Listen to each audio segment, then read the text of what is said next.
Today we are all here, assembled in Turkey, in Istanbul, to celebrate the resurrection of Christ. And with that, also your celebration of your resurrection. Christ's resurrection was a great message for us. He won over the death and came out of that dead body with another body which was living body. The body was the same, but one was a dead body and another was a body which was living. It's not only symbolic. It actually happened with him. After all, he was a divine child. He was a divine person. So actually it has happened with him. It's not just a symbolic thing that he died and he was resurrected into another person, or you can say into a living person.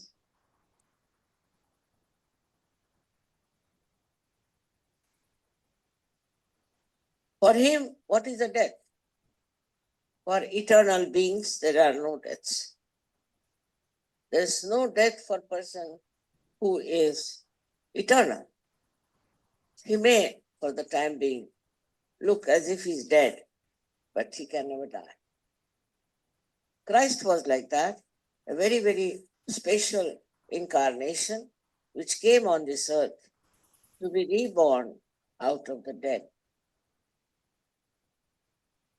Now we are also, when we are not yet realized souls, when we are not yet enlightened, we are also dead in the sense our awareness is very, very, I should say, absolutely dull and dead. We can see flowers, we can see faces, we can see buildings, we can see cities, we can see all those things. All these things we see and we feel we are quite aware, which we are. Actual awareness comes to us when we cross the limit of our mind, go beyond the mind. And this was only possible because of the resurrection of Christ. He resurrected himself because he was a divine person. But also, we are resurrected because we are blessed by divinity. Now this mind of ours, which is in between, is controlled by Shri Jesus Christ. He controls through your agya, both the sides. He controls your conditioning and he controls your ego and brings a balance in you. But when this agya chakra starts spindling all kinds of ideas, sometimes reacting, sometimes accepting conditioning, it is a slave. It is not a free thing because it is working under the influence of your ego or your superior. For that is the death of our awareness. That we cannot understand something beyond. That there exists a life beyond this we cannot exist.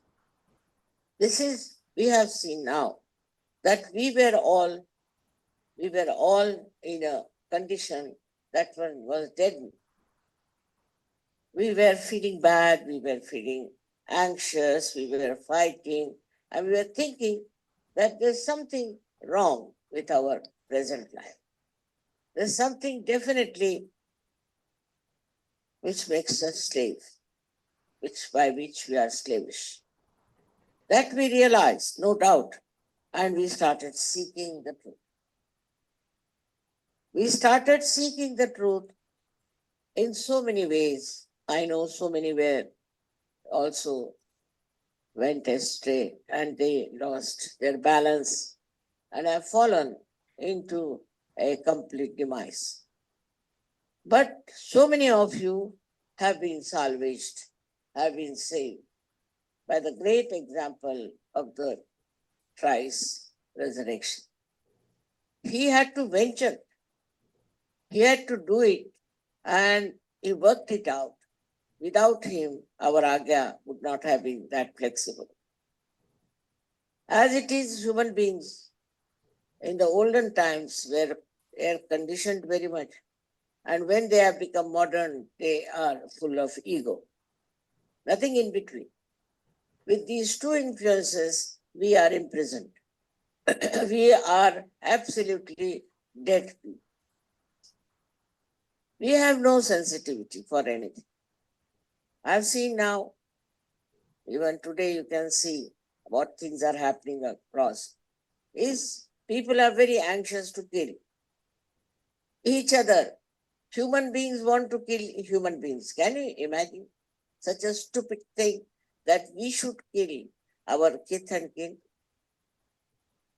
Then there are children who are killing, parents that are killing. No relationship is accepted. It's a sign of a person whose awareness is completely dead. In our awareness, at least, we should have feelings of compassion and love. But that one is lost. It's not there. We don't have it. The whole world is aflame when you read about all the wars that are going on, the way they are killing children, the way they are destroying human beings. It is a wrong attitude that with the destruction of human beings, things will improve. It's a very, very wrong concept that by destroying them, one can achieve something. Our work in Sahaja Yoga is doing well, I must say, but it has to stop this horrible attitude of human beings to destroy. So you might ask then what to do, Mother? What to do to stop this destruction? Answer is in the life of Christ. You resurrect people. You resurrect them, enlighten them, bring them to a state where they understand what is right and what is wrong. Let them feel the compassion and love that is within you. When that starts, that third force within us starts acting, our ego also comes down. Our conditioning also comes down. For example, if we think we are Muslims, we have a right to kill others. If we think we are Jews, we have a right to kill others.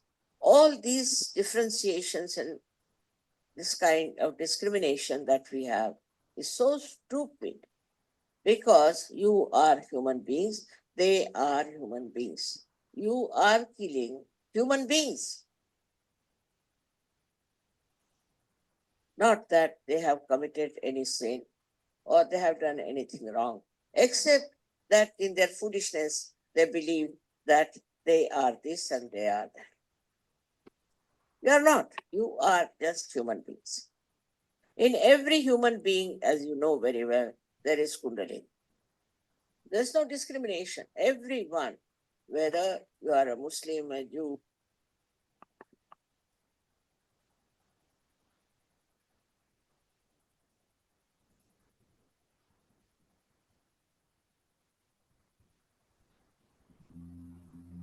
Yes, Shri Mataji. Shri Mataji.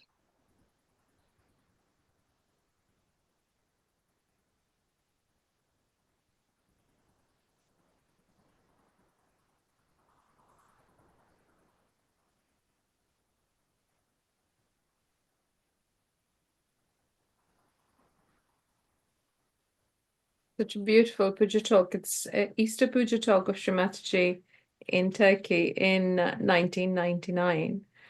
What she's saying there very much resonates somehow with this chat we are going to have with you today. Maureen, Pat, Djamel, and Uncle Bala. Thank you, all of us, for joining to um, remember and share your times with the Adishakti, with Shri Mataji Nirmala Devi herself. So today's session, we start with the times when she actually started the work in the West, basically in 1975. So this is when Pat and Maureen, you got the realization, is that right? Yep, September 75, yes, that's right. Which is interestingly 50 years ago this year, so. Amazing. Amazing. Could you briefly, I know both of you have shared your stories but could you briefly recollect and capture those moments for us, please? Who got to know of it first? Was it Pat? Was it you, Maureen? It was Maureen. I chased you down the road, didn't I, Maureen? Yeah, we were living with a load of hippies, just as Shri Mataji mentions in the talks, and they didn't think Pat was in a good enough condition to join them, but they thought they'd take me along. There's a lady called yes, Marie. She's a Sahaja Yogi, has been a Sahaja Yogi. She's passed away now.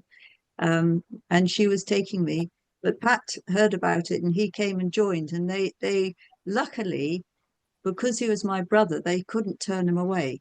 It would be, sort of too rude. They're quite good at being rude, but to that point they couldn't carry it. So we all went to King's Cross together and were taken to this man's house in Clare Court, just off King's Cross. The flat, wasn't it? The flat, yes.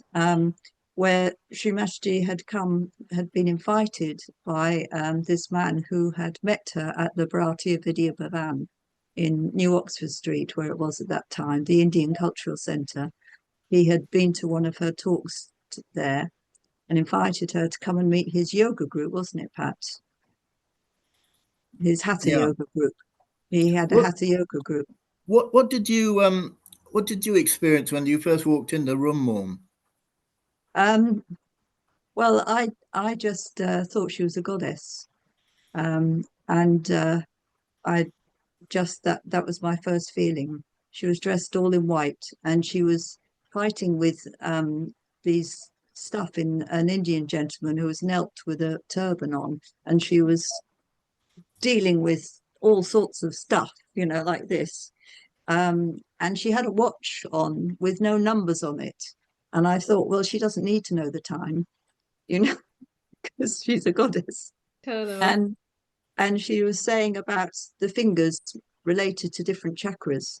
And I felt very strongly that if she had decided that the Vishuddhi finger was actually the thumb, then she would change it, because she was totally in charge. That it was just her knowledge entirely. It wasn't something that she was preaching or something she had learned. It was totally coming from her. And that, if she said black was white, then tomorrow black would be white. It was just that strong. And my friend told me to take my shoes off. I thought, okay, all right, and sit down, put my hands out. And Shri Mataji, after a minute, came and talked to us. And she said, "What do you feel?" And I said, "Oh, I feel something in my hands." And Shri Mataji said, "May God bless you, you've got it." And I thought, I have no idea what she means, but I've got it. Just felt incredible, absolutely incredible. And for 6 months, Shri Mataji pinned my Kundalini up because she said it was so wibbly wobbly. Needed pinning up, because we'd come from this hippie background of drugs and, dropping out of society and basically denying everything to do with sort of the norm. But it had damaged me. a great deal. What did it So feel like with your Kundalini pinned up? just completely there all the time, just completely Thought there. Yeah, just there was a another hippie who came, and he said to me, why do you stay? Why do you? And I just looked at him as if, why would you go? Why would you leave? Yes. There was absolutely no question Yes. about it. It wasn't like, this I will do for the rest of my life. You were just, that's it. It's like literally like coming home, but on a very, very, very deep level. And I can remember someone asked me about it, and I said, I'm here to save the world now. And that's just what it felt like. It didn't feel like a handful of mad hippies in a room. It felt like an enormous gathering of something really, really powerful, Yes. even though it was just us. Does that make sense? And then Shri Mataji worked on Pat, who was in quite a very... I didn't get a, you've got it. I got a, this one's sick, if you remember. Yes, yes. But she got you to put your one hand out the window, one hand to her. I remember that. That was afterwards. But do you remember her giving vibrated water in a Vibrator bottle? water in a bottle, and you put a special sticker on it so it wouldn't get you never ran out of it. So you kept topping it up. But I had I've written in my book all about what I experienced when we went there. But I never really talked to you much about what you experienced.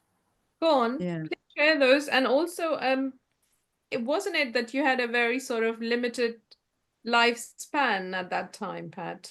Yeah, at one stage, Mother said that I would only, I wouldn't live more than 6 months, or Yeah, I didn't have that much.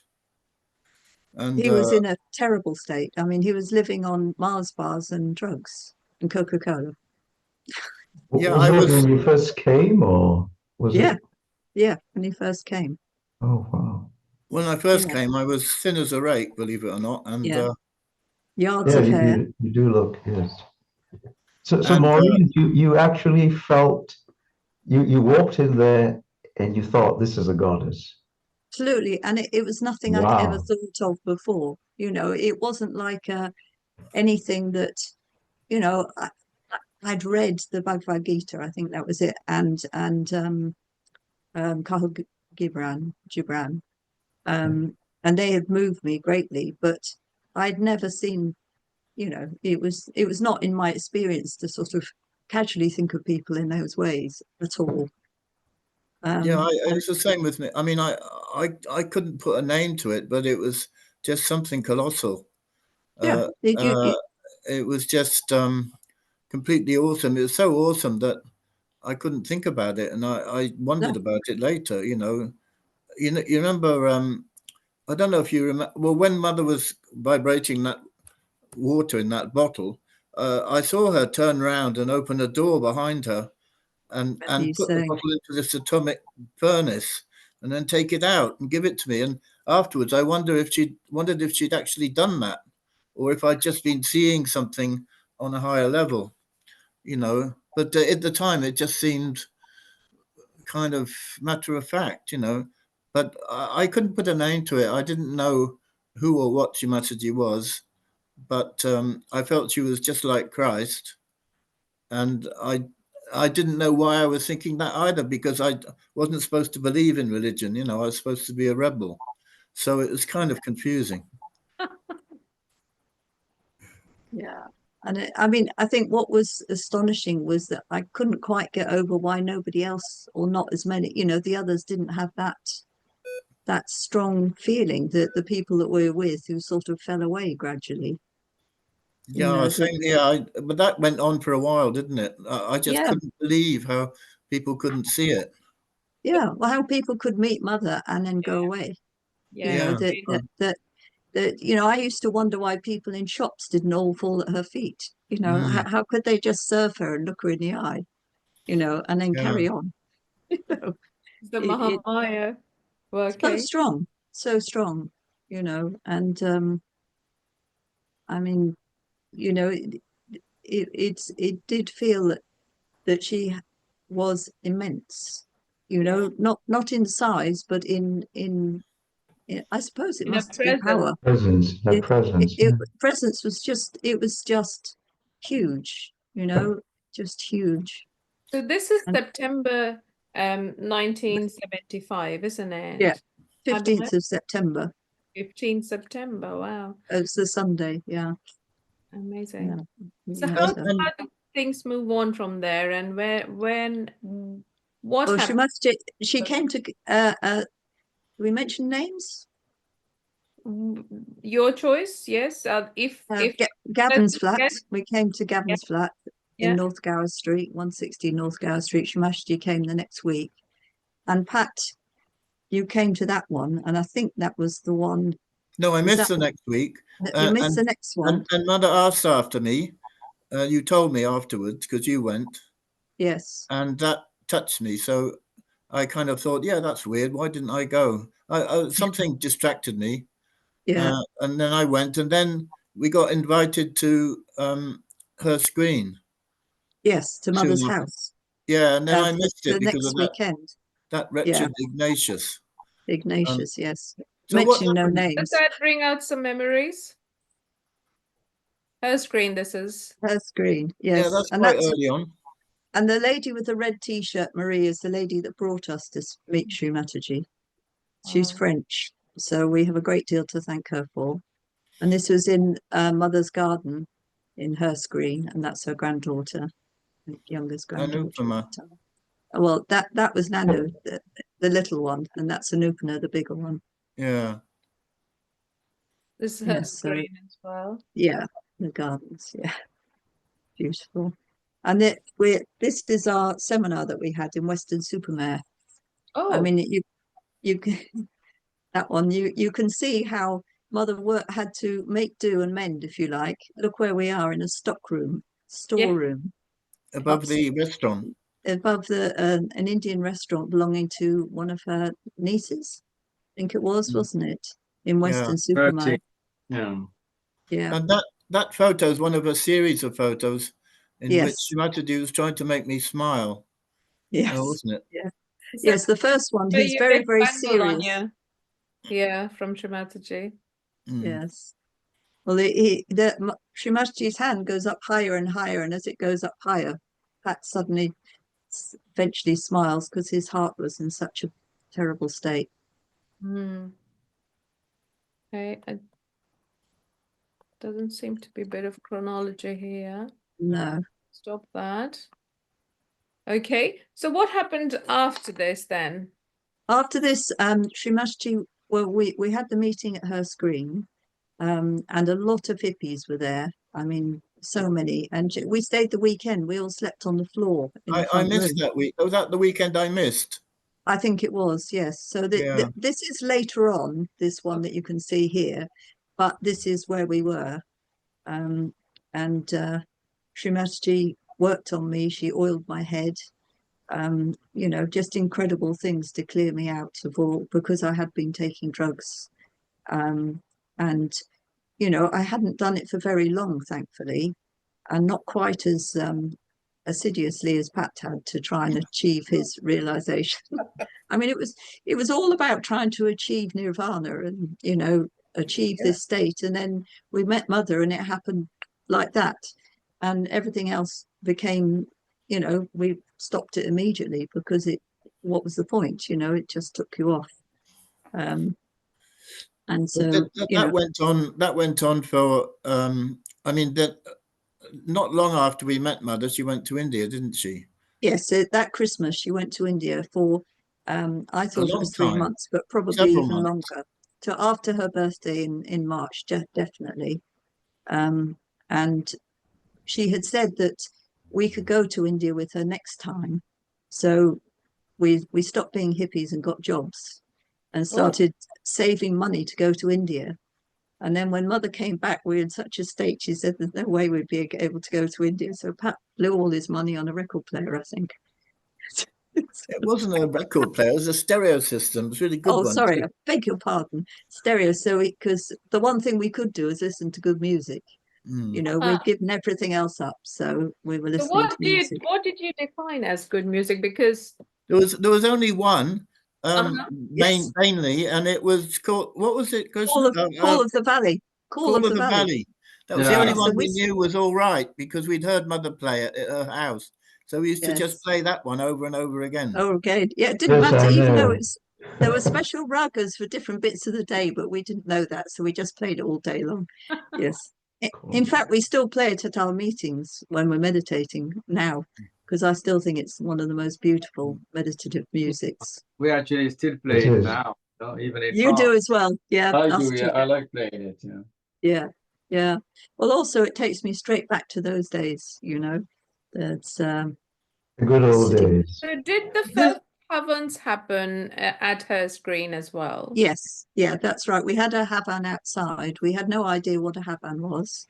Yes. And there was the gentleman on the left in white, Satpal, Yeah. officiated, but Shri Mataji really was the true officiator. She would stop all the proceedings and guide us all through it. And basically we were taught that this is how you clear things out on a vast scale. So especially to us hippies, it was incredible because it was actually doing something, you know. You really felt the drama of it. We might have been sat, if you see there, Mother's blowing into her hand, and you felt like you were in some sort of incredible storm at sea, fighting the demons in this Havan. You know, very, very powerful, very strong, even though we hardly knew what we were doing. You could feel the immensity of it, and that it wasn't just us that were there somehow, if that makes any sense. It was, we were representatives of types, and Mother was working it out through us. And this was 1976, wasn't it, when Mother had come back? That's right. And this is how Mother would work on us. We would put our sahasrara on her foot, and she would see how our vibrations were. For a very long time, quite often. For a very long time, yes, yes. And other people, we'd all stand round, supposedly helping Mother. Wow. So, with our hands out, but she would suddenly go, ha, and then you'd know you're all right. But boy, it took a while. So remind us again, there's only a handful of you there at this time in 1976, isn't it? Yeah, well, it's basically 7 with some coming and going. So say Gregoire was one of the 7, but he wasn't in this one. But Marie was one of the 7, but she wasn't always there because she was in France. There. He was kind of present by letter every week. He used to write to Shri Mataji every week. Yeah, and then later on, Djamel came. Yes. But before that, we went to India. So it was a whole nearly 2 years, wasn't it? Yes, it was. So this is before we went to India. This is after, and that little puja dish that I'm holding there, I think I said before, that is at the castle in Kabela, in the puja chest of beautiful ornaments that are used at the pujas, and the little Shirdi Sai Baba in silver was sat on there and things. So yes, you can see what a motley crew we were. And looking at Shri Mataji, it's like, wow, it's just I know. absolutely unbelievable, isn't it? Like incredible. Totally. I can't believe that in there I look taller than her. I never felt taller than Shri Mataji. It was no, neither did I. No, incredible. Oh, it's totally blissed us out. It's so amazingly beautiful. And so loving of Shri Mataji to have granted this, because at this time she's a householder for She's doing but that purposes. at a very high level, diplomat yes. wife. So she's hosting diplomatic parties, going to such social occasions, and then somehow in amongst all this, there is this divine plan that she is unfolding. Yeah. Well, she would be having dinner at Downing Street, and then dealing with us the weekends. Tell us some more about it, please, because for us it's not possible to imagine. I know. Well, she would have us come and stay at her house. I mean, you were there, Djamel, doing that, weren't you? And you know, she would cook for us, or you know, and it would be long, just sort of talks on things, but she would use every instance to explain things to us, whether it be something that came on the TV or something that had happened to someone. It would be a way of explaining things further to us on a deeper level. And we would catch trains with her to and from Victoria, long sort of journeys, all over or the she, place. yeah, and we'd go in I her remember being, diplomatic car. Sorry, go on. I remember being on the tube train with Mother. That was extraordinary. Yes. She was Yes. just standing there talking to us as usual, with the train rattling along and all these completely bemused, ordinary people sitting there. And it Yes. just went on as normal. Yes, all the time, all the time. Yeah. Well, of course, And when we did that program in Cambridge, yes, you went all the way there sitting on Mother's lap, didn't you? And yes, we got invited to give a program in Cambridge, and we all went in her big diplomatic car, but there wasn't space. So she said I could sit on her lap in the front, as I Amazing. was the smallest and the youngest. And I tried really hard to almost levitate. I wasn't squashing Mother. But I cut my hand just before she came, my Vishuddhi finger, and she held my Vishuddhi all the way in the journey to make it right, to look after it.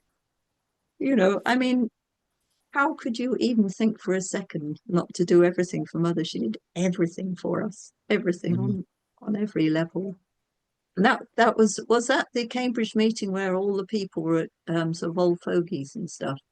yeah, they were all drunk, and Yes. Vicar hurried them all out quickly when Mother asked them to come and see her afterwards.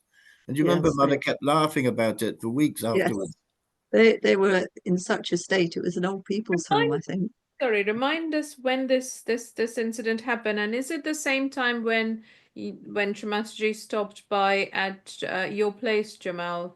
I think it must have been before. Must have been before. It was before. Yeah. I think Yeah, it it was was. before. Yeah. When was this then? So It's not that long before the first Caxton Hall meeting, probably. was, yeah. So Yeah. it would 77, 77 I then. suppose. Yeah. And that was the one where I actually went back with Shri Mataji to her screen, on my own in the car, and I was with her in the room.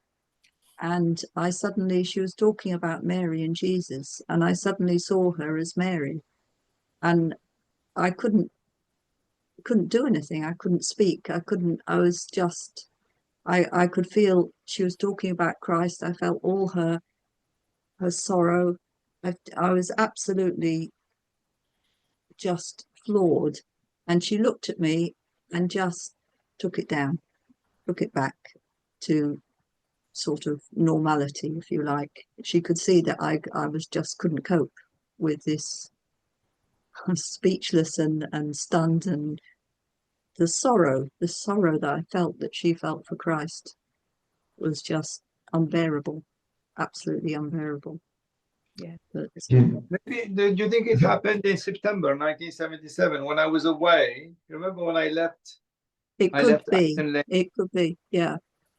because it must have been just that time. If it's in 77, it would have been Yeah, that time in I think September. so. But before that, you were in India anyway, before I came. Yes, that's right. Yeah, I think that's about right. Yeah. And then we started the Caxton Hall meetings. Yes, because you came before Caxton Hall from the Mind, Body and Soul escapade. I can still remember you, Djamel, when you tried to work on Gus, and then you sort of staggered away, holding your head, saying, I know, yes. saying, "I definitely now believe in collective consciousness." Yeah, You got such a exactly. headache off him. That's true. And it happened with other people as well. Yeah, from India. yeah. You know, we used to hold our heads with the splitting headaches, you know. Yeah, yeah. Working on terrible. people was exhausting, absolutely exhausting. You know, I mean, now you work on someone at a show, and you just go from one to the other, and you feel better. Then after about 3 people, you're on your knees. Yeah, it was very difficult. Actually, it was much more difficult those days than it is Oh. now.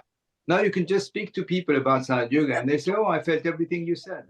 Yeah, absolutely. But I Well, mean, when there was no collective, was there? There was no, just no. us. Yeah. And Well, when we you didn't know how to mentioned, work on ourselves. We didn't know how to do anything. We didn't yeah, have foot soaking. We would just sit and eat. I think that was it. oh, we used to foot soak We used to foot soak a bit, yeah. quite early on. But you know, we didn't know how to. We didn't know about the chakras. You know, we were just learning. We didn't have the sort of well, you know, it's like now there's a booklet. Yes. And there's Everyone gets everything. the Yeah. booklet to get to realization. They want You know, to. I can remember one of them working on herself like this, you know, because she knew that mother did it from behind. So she was desperately working on herself like that. You know, we just didn't know. We did whatever felt.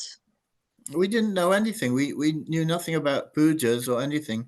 Remember, we asked mother to get a book about it from India, and Oh, we eventually got that this huge thing. great tome I've still arrived. got it.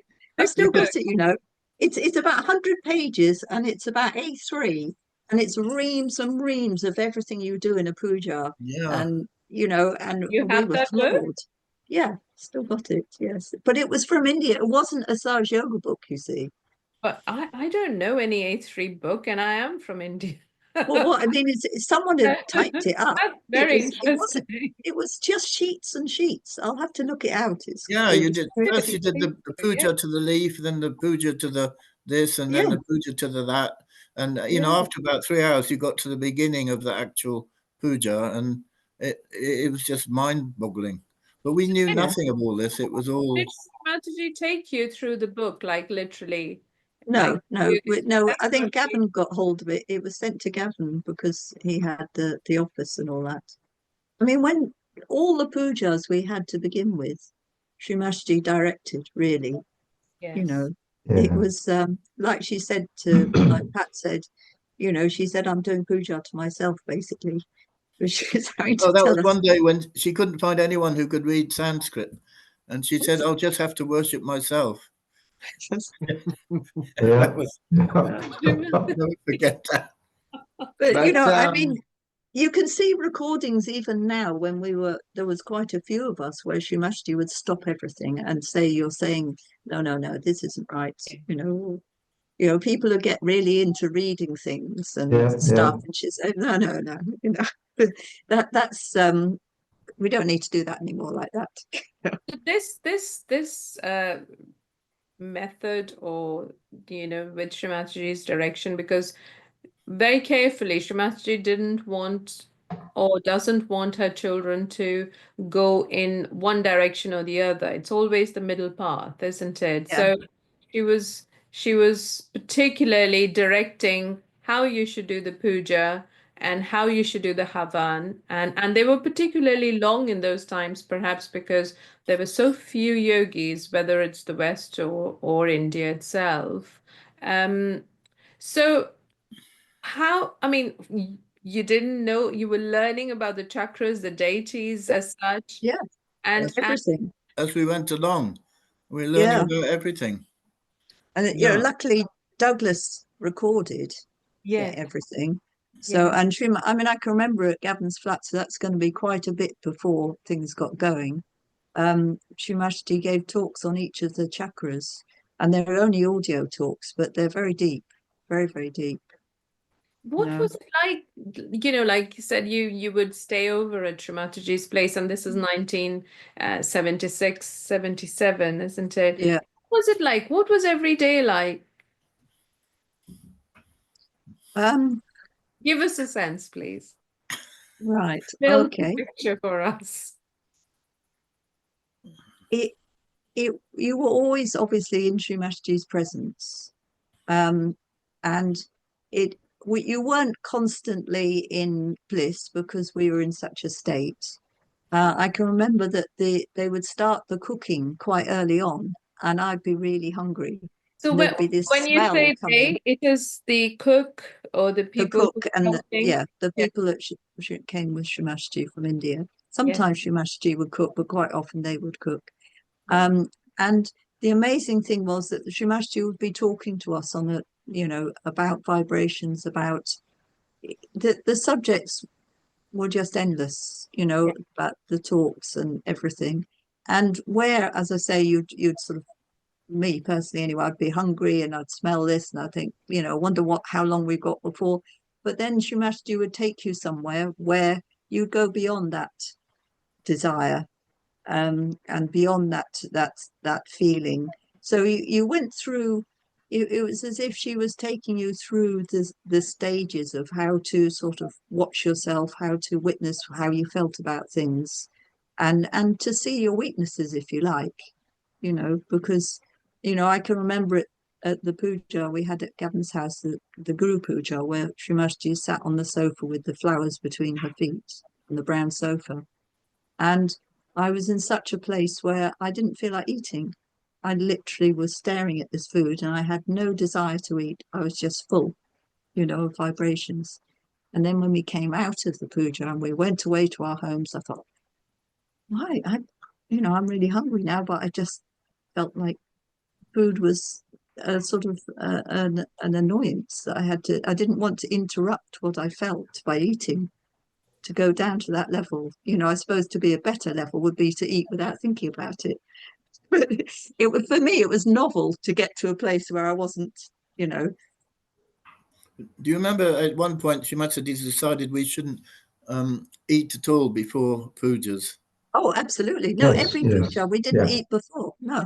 Yeah. And then eventually she decided that we were such miserable specimens that we couldn't keep going without food. It's distracting us too much. I know. I mean, you got Being to remember hungry. that during all this period, there was no Sahaja Yoga. There was no bhajan books. There was no mantras. Oh. There was no anything. Did you raise your kundalini, take bandhans the way we do yes, it? yeah. Oh, That absolutely. was it. Shri That was Mataji about taught us it. That was It the was a one. bit different, right? Wasn't it?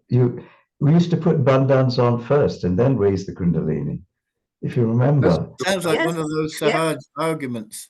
Yes, like because blowing on the shoe. see, Yeah. I have an old audio tape in which Mother said, and I can't find it. It's, you know, those little cassette things, where she said the bandans are like the bookends.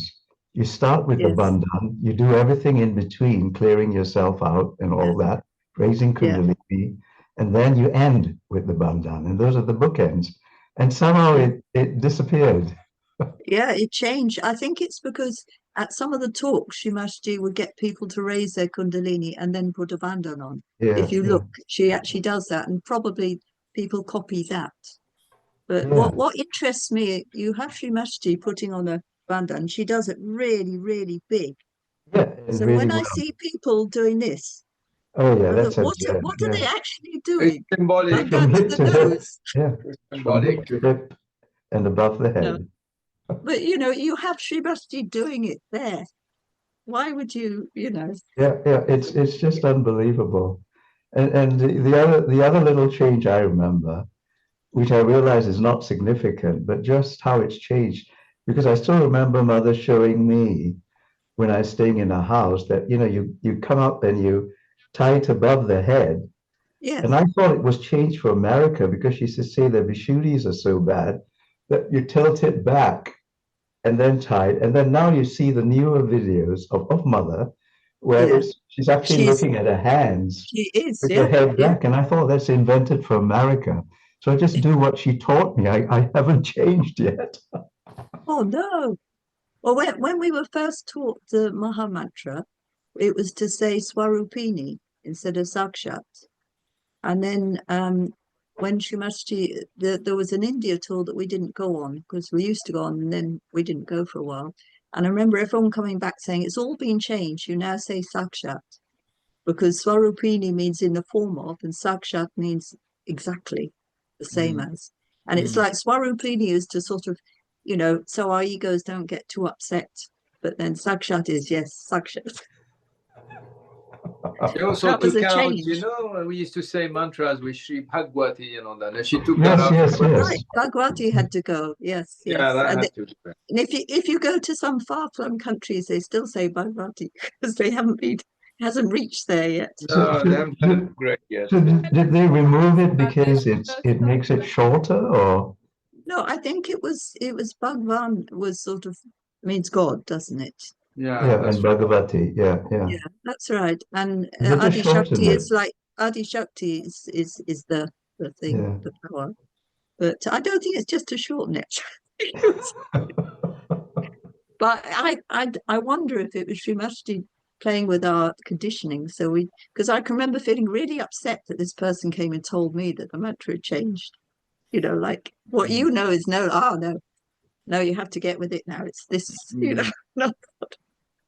So This mantra change is, I don't know if this is the forum to bring it up, but years ago when I was with Tony in Mother's house, this is back in England, of course, and some leader came from Europe, names won't be mentioned, and he had a small group of his collective with him, and Mother was talking sweetly like she does on a human plane, and he was saying that Brahma is really very important, the creator of the world. And Saraswati is just his energy. So remember how it used to be Saraswati Brahmadeva? And he said it should be Brahmadeva Saraswati. And Mother said, that's a good idea. And I immediately knew that's not a good idea. After the guy left, she turned to us and she said, see, they even want to change my mantras. But in front of his yogis, she didn't say a word. No, interesting. So I wonder how some things change because somebody's ego has to be kept happy, and the followers are not to be disturbed because she used to say, "Don't argue with your leader or coordinator." So, Interesting. Sushmita, you were asking just now, what was it like in those days? I mean, somehow, what was it like in the sense that, because it's true, as Pat said, Sahaja Yoga had not really started, it hadn't taken off yet. But I remember something interesting, is that though we were a very small group of people, and though it was very difficult to actually work on people, new people who came, especially from post gurus, but humanity had a massive attention on the small group that we were. There's such a massive attention that you felt her virtually 24 hours out of 24 hours. It was amazing that anything you did, she knew about it. She would even talk to you about it. Then, absolutely. And you think, oh, Mother was there then, but you don't realize who she is then. You don't realize that what she is in her cosmic dimension, because she's it really was. That was very true. We were very much uplifted the whole time. And it wasn't until the collective, new people got beyond a certain point, and I think probably when the TM people started coming in, that I felt that it kind of let go a bit, because Mother had to deal with bigger issues, and you just felt that you weren't just being lifted up all the time. It was more of a struggle. You had to do. Yeah, I remember when they came to Birmingham, and it was absolute torture. When she brought them back to my house, and it changed, right? And I felt that things got very. It was like this lovely, cozy little family that was extremely loving that we had, and suddenly what we, I guess in Saj terms, would say the right side, and I guess we needed it because we were quite laid back. But I remember the following year when the hippies came, it sort of helped to balance things out despite Which year is the this? bugs they brought with them. Please remind us the year. So the TMOs came in 79. So that's a bit later. We will. Yeah, and then the hippies came, I think, around 1980 or so from Brighton. Yeah. But I do feel that that it was a bit like we taught to swim and then we had to jolly well jump in and get Yes. going, Yeah. you know, and that's how we learnt, you know. I mean, Well, Mother was we always were there. very spoiled. I can actually remember thinking that we're like little children with our mother, and I hope we don't have to grow up too soon. I never Yeah. even thought of growing up. I thought it would be a permanent state of affairs. Because mother kept making it obvious, you know, that she was preparing us for Yeah. and she was preparing us for this public program at Caxton Hall, and I was terrified. I thought, you know, I knew what a lot of seekers were like, and I thought, my God, we're going to have a whole horde of these people in here. You know, that what is that going to be like? And then mother made us sit on these chairs on the stage with her, and that was just the ultimate. Yeah, I yeah. know. Never mind feeling the vibrations. I sat there in agony, you know, during, you know, Gavin's talk and then mother's talk, and I was trying to look all evolved, and I was just in agony. It was my whole body was like, you know, being put in a torture chamber or something, and I was just pains of agony everywhere. It was okay after a while, but I can never forget sitting on that stage, feeling, you know, horrified and in agony, Yeah. and trying to look all holy and evolved at the same Yeah, time. you should have saved your energy, Pat, because I walked in there and I saw this you know, this Indian lady in a white sari and a rather motley crew on either side of her. Yeah, we weren't pulling it off, were we?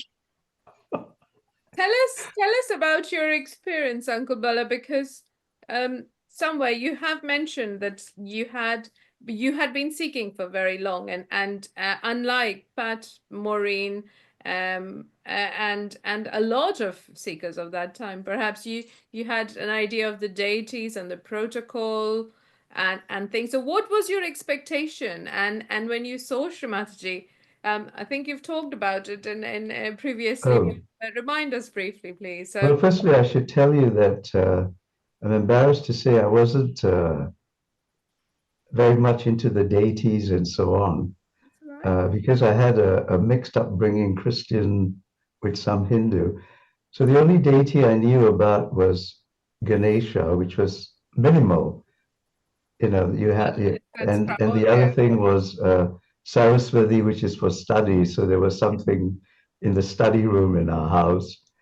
But I was seeking enlightenment, as you know, and that's already in the other video. So on my way to India, I come there. But you know, in hindsight, I realized that Mother's timing was perfect, and I have to thank, you know, these three old yogis here for doing Caxton Hall, because in '76, I think I mentioned I had that. You know, basically, Mother gave me my realization at this powerful Kundalini experience on Sasara Day in 1976, up in the Midlands, and I just wanted to drop out of my studies and just go find this spiritual teacher. And I'm so glad I never found Mother, because I would have quit. You know, I'd have never graduated, never. And so when I came in '77, it was on the way to India, because I just graduated, and I thought, you know, I'll go off to India and find a real guru somewhere in the Himalayas. And so I come to this meeting, and you know how I came is already in my last video with you. And I walked in, and there was this Indian lady sitting there, which was not the male guru I expected. And there were, as I said, this motley crew of, you know, hippie-like people on either side, and a very scruffily dressed guy standing at the mic, rambling on about something. So unlike Maureen, I'm so impressed that she thought this was a goddess. I mean, that took me, you know, 6 months before I had an experience of who, you know, Shri Mataji is. And I know Djamel wasn't there, but I think it was Pat, Maureen, Gavin, of course. Jane might have been there. Yeah, definitely. And then there was this, yeah, and Doug, maybe. Douglas, yeah, because he was right. doing all the electronics, yeah. Okay, Christine yes. was in there. And then And this Christine was fellow there, yeah. came. This guy came in a suit who looked like a mafia thug. Seriously, he was carrying a bouquet of flowers, and he walked up and he put them on the stage, and that was Tony. Yeah, yeah, you So can say that. it was a far cry from what I thought, saint would look like, because Mother kept saying, these are saints, in a talk. And even to me, the talk was wonderful, the things she spoke about. But I just don't know how Pat and Maureen could feel all this the very first time. It's just, it's Well, amazing. it was a smaller room, and there were less people, I suppose. And I'm we had that mother's power was just there, Yeah. absolutely everywhere. It became kind of a bit more subtle and abstract, but even it was still powerful. I'll never forget how the atmosphere in the room in Caxton Hall changed. After the Yeah. beginning, which was torturous. By the time Yes. Mother got off the stage and started working on people, Yep, she came down and you Yeah. just felt like we all belonged to one family. It's yeah. amazing. It was At that time she did all the working. I mean, you Yeah. guys just stood around. we used to follow her like this, Yeah, that's right. I used to wonder what was going on, because you had your hand stuck out behind her or beside her. She came around and was, doing all the waving of the hands. And one thing I must mention about Pat, I came for a follow-up a couple of weeks later at Gavin's place, at Gavin's flat. And I was quite startled to see this spiritual person who might come to meet eating meat. She was rolling up slices of ham or whatever, sandwich slices, and eating them with her fingers. And I was going, wow, how come she's eating meat? And I thought you had to be a vegetarian and so on. But then after that thought, you're in that presence, and suddenly everything disappears, and you're just, you're no longer aware. You're just completely gone into this heavenly space. It's, I mean, it's just a complete Maya. But anyway, that's the first foot soak I had with Mother in front of her. And the person who brought me the bowl was you, Pat. No, was So it? Mother turned to him and said, Pat, go get hot water. And I was just blown away. What's this hot water business? And, it's the second time I'm meeting her. I mean, I didn't meet her before. It was a public program. This was the Yeah. first follow-up. And you bring a bowl of water and she says, put more salt in it. I'm like, what? You have to think from the viewpoint of someone who's never encountered anything like this. So this And is it where was is just this happening? In Caxton Gavin's Hall. flat. It was Caxton Well, Hall. the foot soak was in Oh, Gavin's foot house, soak was at Gavin's flat. Yes, Gavin's Yeah. flat. In Which is- Gower Street. which is where Djamel met Mother, isn't it, Djamel? Yeah. I must admit, it was the Gower Street, North Gower Street, was a heavenly place for me. I remember, what amazed me was to see Shri Mataji doing all these everyday things. Like she would say, okay, now I need to go and buy some Ambala sweets. And then Yeah. another day she said, okay, I need to buy some antique furniture. And she got some antique furniture from around the corner from Gavin's. Yeah. And another time she would, she did all these things. But when she went to Ashley Gardens, because she lived in the city center, she did all the things that everybody would do in a town like, in a city like London, going to Woolworths, doing some Yeah. shopping, and then going to that place. What was the department store? You remember that department store close to Shri Mataji's place? Army and Navy or something. Army and Navy, Army and Navy. And then one day we went with her. Maybe you were there, Maureen. We went with her, and she was going to the hairdresser, and Wow. we left her there and said, okay, we'll come back Sister, later. what And when we came back, and she finished, she had a haircut and all. She came. I said, this woman who was cutting her hair was wondering why all this wind was coming from her head. And one of them, I mean, there were two of them. One of them felt that wind, and the other one, she said, I can't understand. I can really dance now. I feel completely cured. And she started to dance in that, hairdressing studio, And it was just amazing how humanity, because this is what I think many Sahaja Yogis would like to know. What was it like for humanity as a householder in a city like London?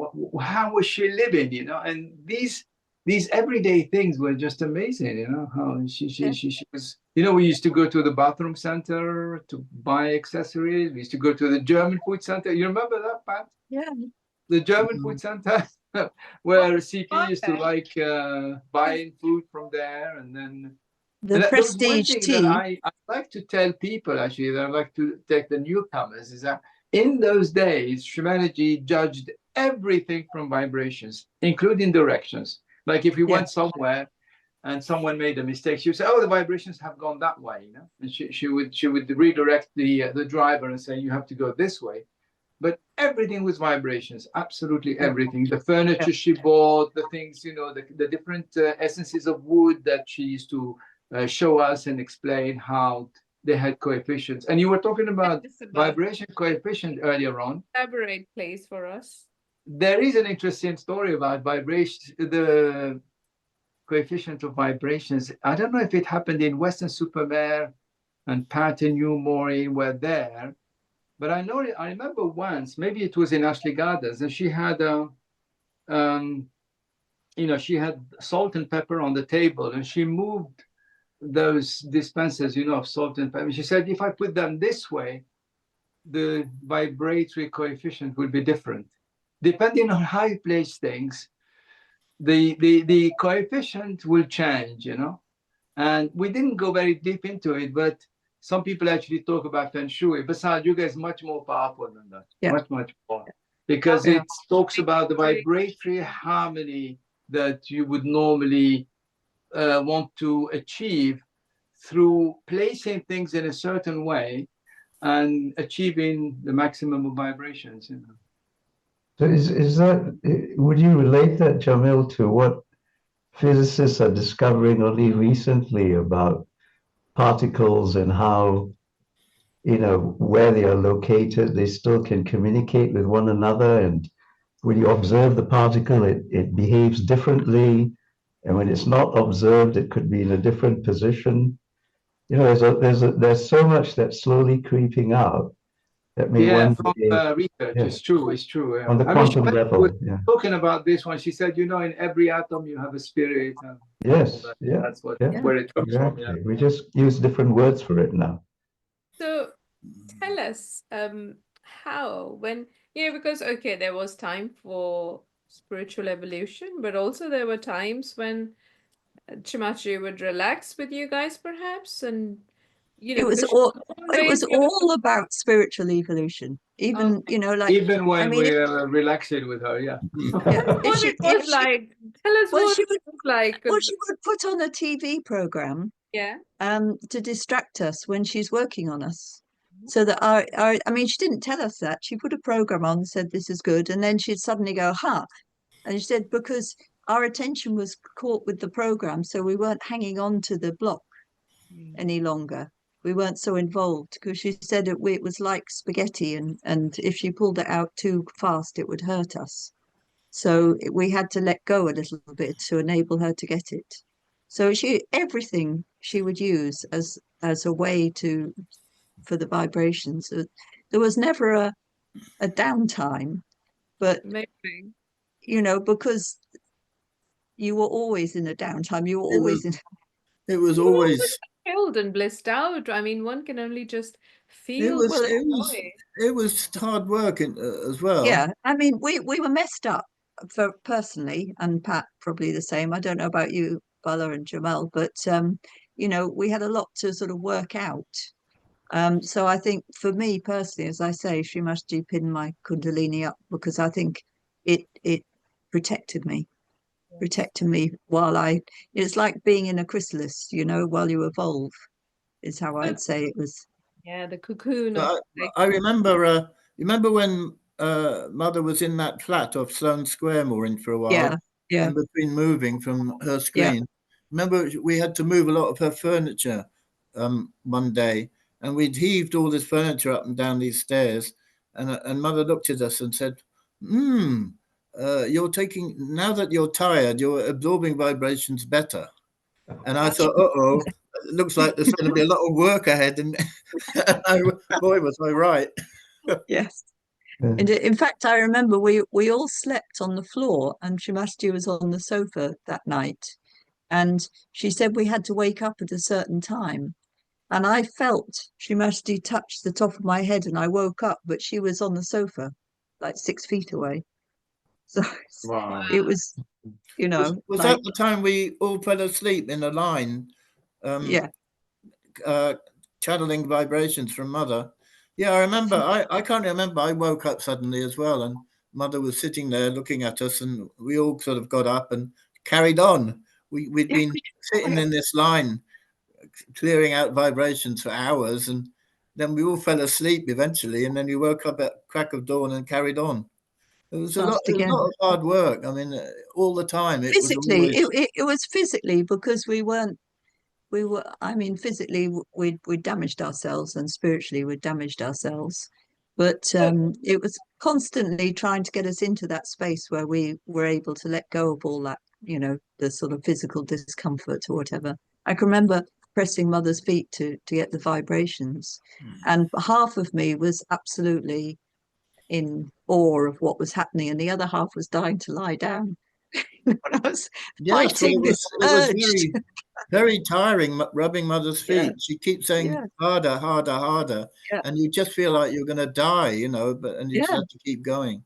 But it was, you know, it was a battle with yourself, because you know, part of you was just absolutely knew what you were doing was unbelievably, incredibly amazing.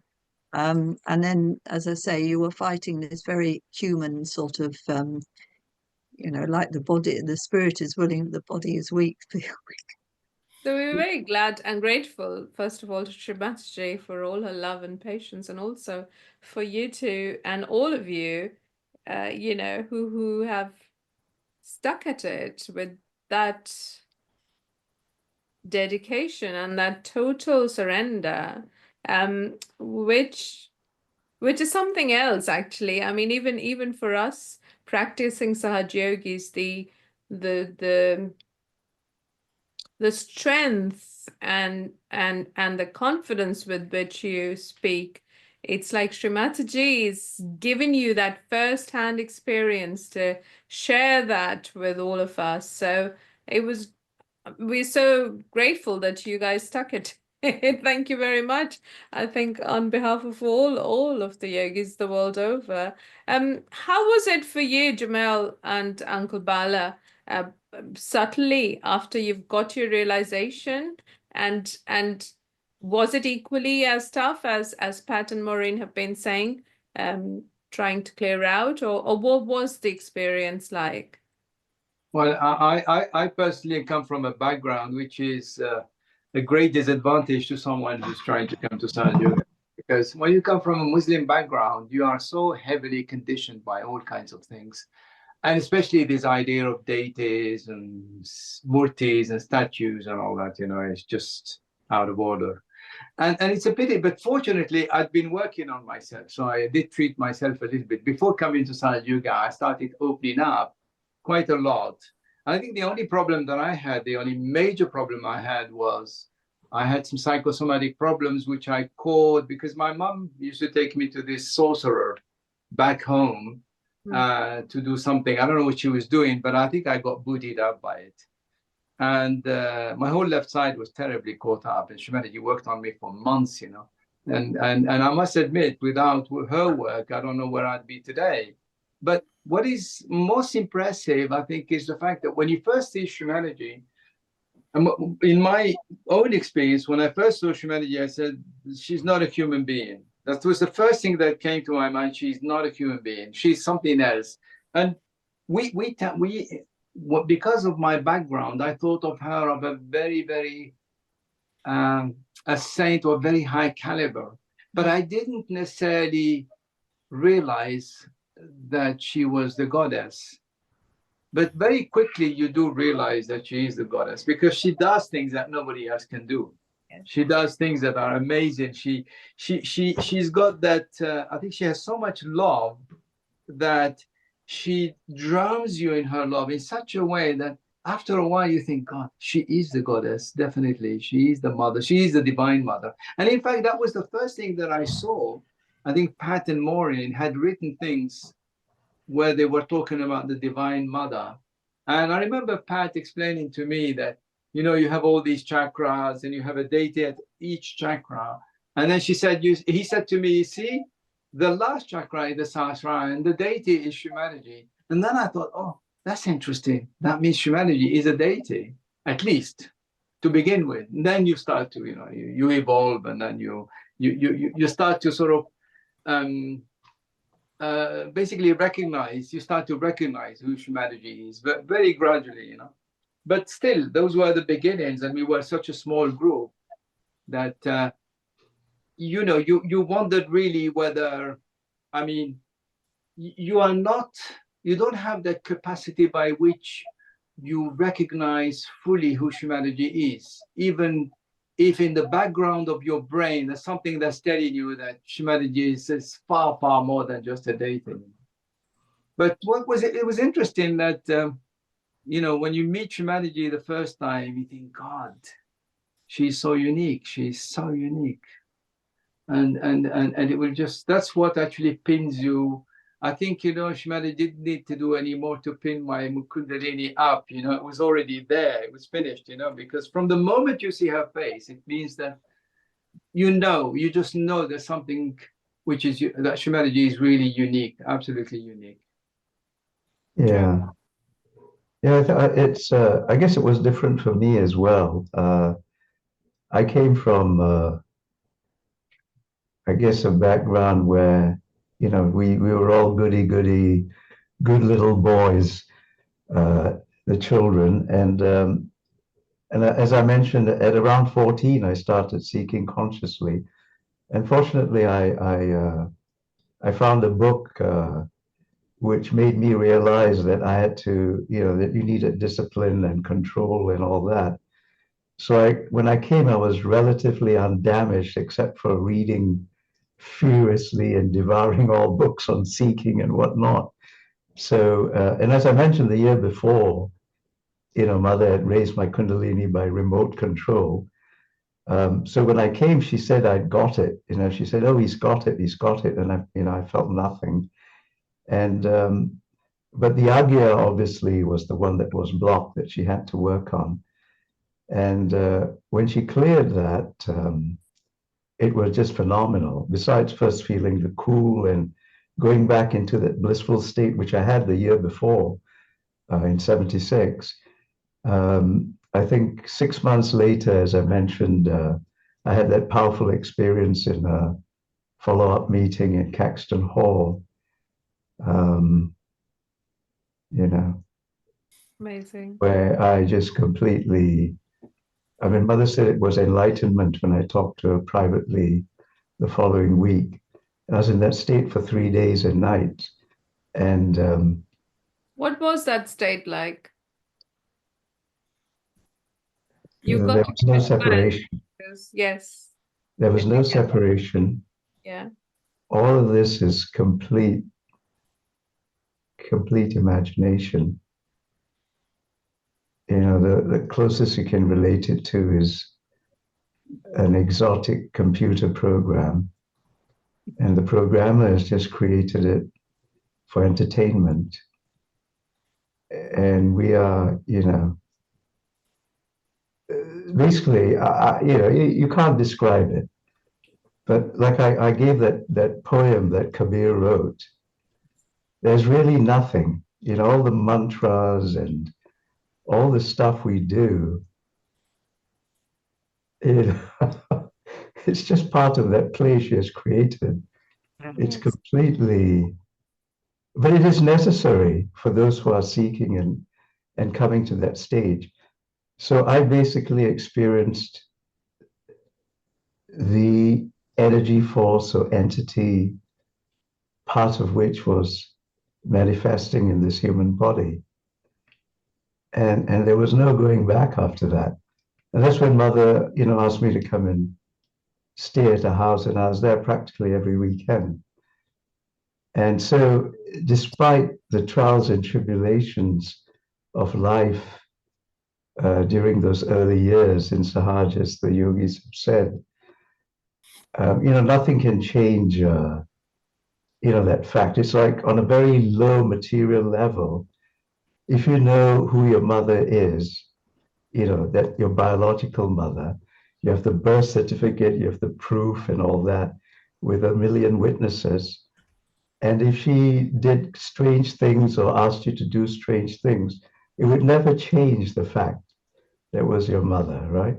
Mm-hmm. And similarly, if this divine entity decides that in this program, you have to have multiple hip surgeries or you have to suffer life in different ways, there's nothing you can do about it, because it's the one that's created it. It's your source. You came from it, and it's your final destination. And in between, you occasionally meet the destination, and then you're cast back onto this planet because she wants an experiment to work. And we are part of the little players or whatever you want to call us. We have to just continue doing what little we can to continue what she came on earth for. Tell us something more. It's really far too deep, what you're saying. So thanks for sharing that. But we go back to Shri Mataji's physical form, which is why we're having this interview. So tell us about those times, because I mean, Everyone's going to stop doing anything now, Mother. It's going to I know. I mean, I was actually reluctant to come on these things right at the beginning when Shmita got me on, because I said, let them all meditate. And, anyway, no, I know what you mean. Yes, because I personally, despite all these wonderful experiences with these yogis personally, enjoyed listening to them. I just felt the vibrations, and it brought back all those beautiful memories. And I should make it clear, although they looked like a motley crew, there was, when I first saw them, there was just so much.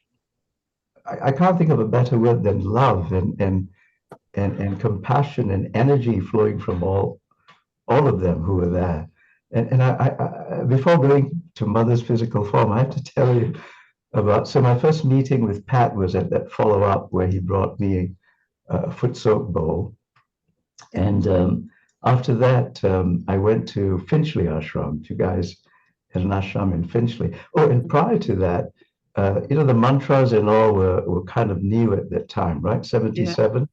Yeah. And I remember they used to sing this arti. I had no clue what that was.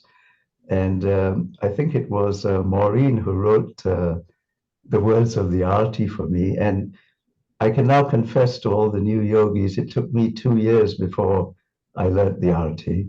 It was just alien. I mean, it's not my language, right? I grew up speaking English and the local language of Singapore, which is Malay, which is like Indonesian.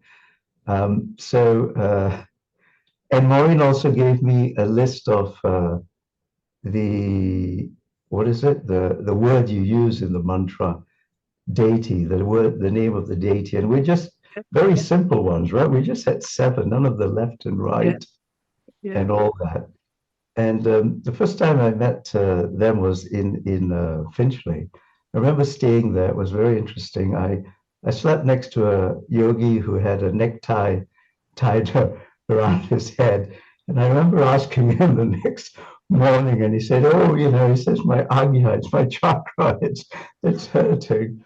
And then one morning, Djamel wasn't staying there that time, but one morning I went down and for morning meditation, and so the yogis had come down, and just a few, and I saw a sleeping bag there, and so when they started the meditation, suddenly these hands came out of the sleeping bag towards the photograph, and that was the first time I met Djamel. Yeah, but I mean, I have to remind people that Shri Mataji gave special instructions to the yogis to let me sleep in the morning. You know? Yeah. Why was You know? that? The talking about the confession of Bala, I have to say he doesn't need to confess that to me, because once I started reading the names of the thousand, you know, the names of Sri Lalita Devi. Yes, yes, Sri And Lalita oh, Sahasranama. he was on the floor with laughter. You know, he said, "What is this?" He was, do you remember that? I used to What find is these, this? you know, all these this Hindu ritual stuff was just totally I remember that. You know, it was so alien good. to me. I was just wondering what in the world is going on, because I So, remember that. Uncle Bala, this is Finchley Ashram, 1977, isn't it, yeah, everyone? Yeah. Yeah? Yeah. Okay, cool. the Call of the Valley was the staple because I loved it. Yeah, You know, it we brings all back loved it. Yeah. the smell of the dirty, damp carpet, right? And then the incense, and then the Call of the Valley. Those are the memories one has. So these Yeah. are some Yeah. photos from the Finchley ashram. Ashram. Yeah, You want that's to Finchley. go You back? could recognize the Yeah. The wallpaper. wallpaper. Wallpaper, yeah. But That you was a got, meditation room. you got to remember that at this time we were all convinced that in 10 years Sahaja Yoga would be all over the world. Yes. The Yeah. thought that, you know, the seekers would be so idiotic and difficult hadn't occurred to us. We thought, you know, that we'd just go out, give realization, everyone would wake up, and it would be a complete transformation. In fact, the following year, remember, Mother announced Satya Yuga was Yeah. Yeah. born, and I was like, Yeah. wow, you know, this is it. Yeah. 78. She was It was saying it's, the 8th of April, 78. Yeah, Yes, Yes, it I was. know. Yeah. Yeah. 8th of We were, April. that's I Wow. can remember giving out leaflets and telling people this is it. The new era is starting. Yeah, Satya Yuga. Yeah, that's right. And well, this is it definitely happened for me, because 8th of April 1978 was when I had that experience that lasted 3 days and 3 nights. So it Amazing. was my Satya Yoga for sure. Yeah. amazing. And this is the Sri Ganesha statue, Maureen. It You were is, saying yes, that that's lots of right. floating palm Yeah. in the heart of the universe, even now. Thank you, Shri Mataji. Yes. Yeah, well, it used to be at her screen. At her screen, yeah, that's right. Tell us about this photo here. This is again. This is at Shri Mataji's house, Ashley Gardens. Funnily enough, it's got very similar wallpaper, hasn't it? Isn't that What's that? interesting? What's that kind of partition on the right-hand I side? don't know. remember that. I don't know. It's very similar wallpaper, but this I don't know. It looks almost Yeah. like it's been taped there, doesn't it? Yeah, but Whether actually, it is Ashley Gardens wallpaper. it's definitely, You know, this is yeah. the first picture of Ashley Gardens that I actually see. You know, first picture Yes. after 50 years. You can see it Wow. because you can see After the 50 ornaments. years. Yeah. The ornaments on the back and the dining table we all used to sit at. Well, I that picture was taken because long story, I was supposed to be going to be a primary school teacher, and I went for an interview for a primary school teacher, didn't get it, but I got suggested by a yogi that I should try psychology. So I went for an interview for a psychology course, and it was a whole day interview. And by the end of it, I just felt completely done in. And it happened that everyone was at Shri Mataji's house, Ashley Gardens. So I went there. And when I walked in the room, Shri Mataji looked at me and said, "What on earth have you been doing?" Because my vibrations were in such a state. And I thought, this is the end of my psychology degree. And I said, "I've just been for an interview for a psychology degree." And she said, "Oh, that's fine. Just come here. I'll clear you out. Put your hand on my head." And so she actually got Wow. me to put my hand on her sastrara to clear me out. And, you know, and that is Amazing. absolutely sums out how Shri Mataji was then. She is there with a cup of tea. Tony's there. People are eating. But she is still working. She's still working on vibrations while smiling, talking, chatting, you know, just looking after us. And keeping the galaxies whirling as well. Absolutely. Absolutely. And doing all Maureen, I kinds want to of, ask you, you have your hand on Mother's Sahasrara. I've Yeah. never seen anyone put their hand on Mother's Sahasrara.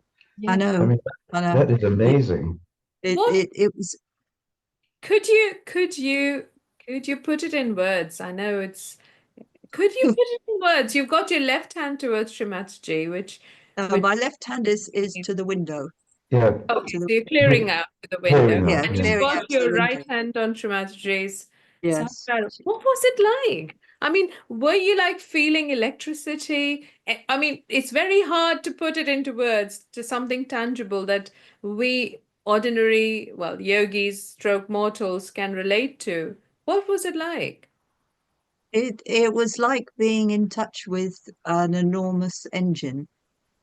It's the only way I can describe it. You just felt like you were plugged in. Yes. And she would move her sculpt beneath your hand. Yeah, that's right. Yeah, she always did that, huh? Yeah. Yeah. And you just would feel literally like you were attached to a divine instrument. It's the only way I could describe it. Hmm. You remember when she used to ask us to put our hands on both sides of her head Yeah. and press really, really, really hard? Yeah. And she would go and she would say, "Go harder, harder." Harder. Yeah. And she Yeah. would always say, Yeah. "Harder, harder." And Yeah. one day she asked me, she looked at me, she said, "You have to put all your Arab force into it, you know." It's amazing. Yeah.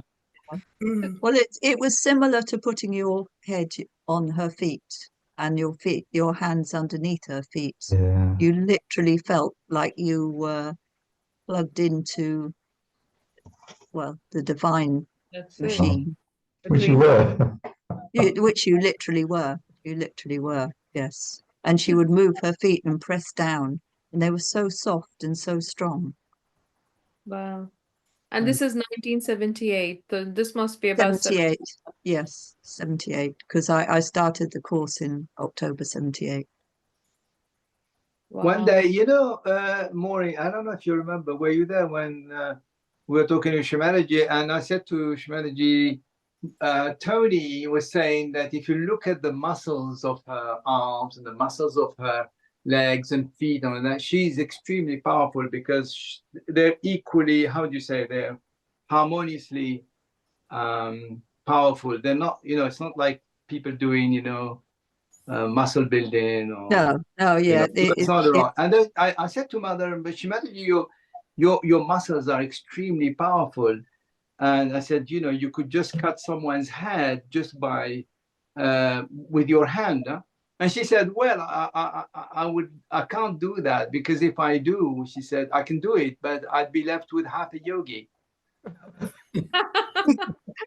Half a yogi. Just happy yogi, she said, that's it. Amazing. Okay, apologies, the photos are not in chronology. Please do share the story that you remember here with the date and the place if you can. That would be awesome. And it's open to you all, Maureen, Pat, Djamel, and Uncle Bala, please. What, this picture? No. Oh, this one. Oh, okay. This is when we went to India in 1977, January to March. So that's me, Gregoire, Tony, Dougie, and I think he was Tej. It was Tej. It wasn't A. Suresh. That was the other one. This A. was Tej. Suresh was the other one, yeah. Yes. But So this was the Tej one was Suresh. where the sleeping Vishnu was, wasn't it? Yes, there is a picture from another angle where you can see the sleeping Vishnu. And Mother coming back from offering something to the statue. It's lying on its back. And I think with this a was garland. afterwards. I think Mother gave a garland. Because it's the Sri Nandi bell there. Yeah. Oh, It was a statue of Sri Vishnu that was discovered. Do you remember, Pat, the story? It had been in the ground and they discovered it. It's a I can't remember now, but it was. I think it was in Nepal, wasn't it, or on the way back? I think so. They called it the sleeping Vishnu. I know that. What did it feel like? I mean, you're having obviously a foot soak over there clearing out. Well, you know, we just took the opportunity as there was water, which seems a Well, bit strange if you've got sleeping fish in there. Those 3 months were just like a waking dream, weren't they? And Oh, they were it seemed to incredible. go on forever. Yeah, It just, yeah. We flew out at the beginning of January. Oh, this is back again to before we went to India. This is Avebury. Was it Avebury, Pat? No, I think Silbury. it's Silbury Hill, possibly. Silbury Hill, yeah. Yeah. Is this Avebury by any chance? No, No, I think it's Silbury Hill, which is around that kind of area. Okay. I like I your remember a headscarf, stone like Maureen. this in But Avebury. we've all got headgear on. Look. yes, I know. Well, we're very good yogis. You have to wear something in Oh, the I sun. see. But I look like a hippie, I'm afraid, there.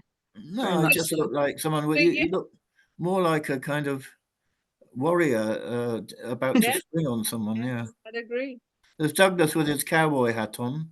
Yes. So you had to cover your head when you go out in the sun. Do you still do it? Yes. Yeah. Yeah, absolutely. Gosh, Mother said that the fat in your brain is made of fat, and if you go in the sun, it melts it and you go mad. Oh, amazing. So, and the Especially same if thing you're with, English. yes, especially if you're English, Especially but the if same, you're English, because I never yes. did that. Well, And because we tend to sit in the sun because we get so little sun sun that when we get lovers. it, Yes, yes. we sit in it with no hats on and things. So I can't do that. I really can't. It's Find it very too good much. to know that, because the younger generation, particularly the children, Yeah. are not. Yeah, it's really important to but not and also the cold, because it being Yes. fat again, it can get frozen. Yes. So it's equal extremes.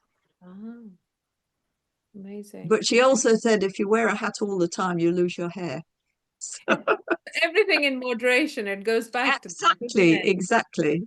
Yeah. So this was when we just met Mother. So because Tony's there, so this would be 1976, definitely, I think, and that's Kevin, Pat's son. Me. It's so So sweet Yeah, I how cut you my can hair make and it cut off out. my beard and moustache.